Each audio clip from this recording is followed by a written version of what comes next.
UFC 283 goes down this Saturday in Brazil, and I'm going to be previewing the main event for the vacant light heavyweight title between Glover Teixeira and Jamahal Hill. My name is James Lynch. Let's get into the breakdown, and we've got an interesting line on this one right now. Glover Teixeira, you'll see here, is the underdog, the former champ, about plus 105, plus 100 in a lot of books. Jamahal Hill, the favorite, just a slight favorite, minus 125, minus 132 as a slight favorite in this fight. Let's do a quick tail of the tape here. 33-8 record for Glover, 11-1, so huge experience gap here. In fact, Glover Teixeira has been fighting since the early 2000s. Jamahal Hill has not, so that's one thing to consider. But look at the age gap here: 43 years old for Glover, 31 years old for Jamahal Hill. That's crazy. That's a huge age gap there. And as far as the height and reach, Jamahal is going to be the bigger fighter here. 79-inch reach compared to 76, 6'2" compared to 6'4", and that is likely why Jamahal Hill is the favorite in this fight. Now, if you remember, Glover Teixeira lost his title last year to Yuri Prochazka. Yuri Prochazka vacated the title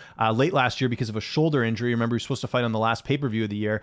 So that's why these two are fighting for a vacant title, because Magomed Ankalaev and Jan Blachowicz ended up going to a draw. So that's why we're doing the vacant title here at UFC 283. Now, Glover Teixeira, I mean, you look at the resume here, this guy is defying the odds of age. This is a guy that, you know, outside of Yuri, defeated Jan Blachowicz quite decisively, finished him there, finished Thiago Santos, finished Anthony Smith. He's been on quite the roll after a period where he was sort of going win-loss a few years ago. So it's been incredible to see here at 43 years of age. He's still a very dangerous fighter in the weight class. Now, Jamahal Hill only has one loss, and it's actually against a fighter that is on this card in Paul Craig, who submitted him in the first round. But outside of that, Jamahal Hill's been knocking out everyone. Thiago Santos, Johnny Walker, devastating highlight reel finish there, and Jimmy Crute in 48 seconds. So Jamahal definitely has the edge, I would say, in the knockout power here. He's also a lot younger, and I tend to agree with the odds here. Now look, Glover Teixeira is a wizard on the ground. We've seen him submit a number of fighters, and we really haven't seen Jamahal Hill's ground game. And he also did get taken down, Jamahal that is,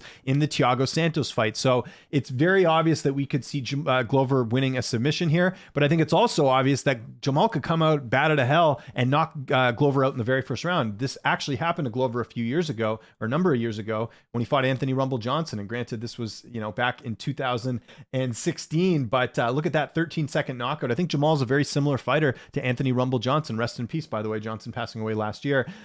So that's kind of the way I see this fight. It's either Glover by submission or Jamahal Hill by knockout.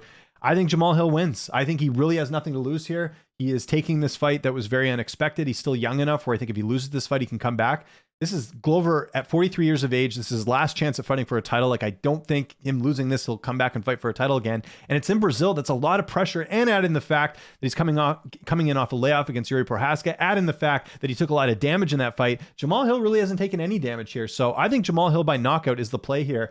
You know, you're getting good odds on him straight up at minus 125, but taking the knockout prop as well, which you can get by at plus money as well too. You could even take the Jamahal Hill round 1, round 2 prop as well. I think if Jamahal wins, it'll be early. I'm taking a bit of a leap of faith here because Glover is very tough to finish, but Jamahal seems like the type of fighter who can finish him here. So my official pick is going to be Jamahal Hill by second round knockout to win the UFC light heavyweight title. So I want to know what you guys think in the comment section below.